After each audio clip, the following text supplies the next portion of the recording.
ஊர்ல வந்து ஒரு மந்திரவாதி இருக்கான்.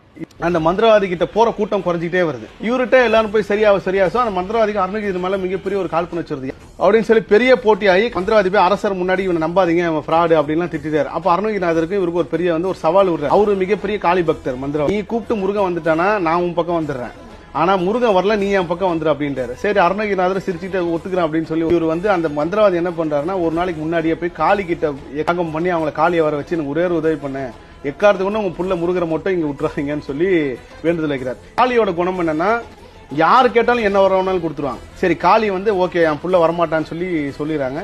அடுத்த நாள் போட்டி ஆரம்பமாகுது. அருணகிரிநாதர் பாடுறாரு 10 பாட்டு பாடிட்டார், வரவே இல்லை. எல்லாரும் சிரிக்கிறாங்க.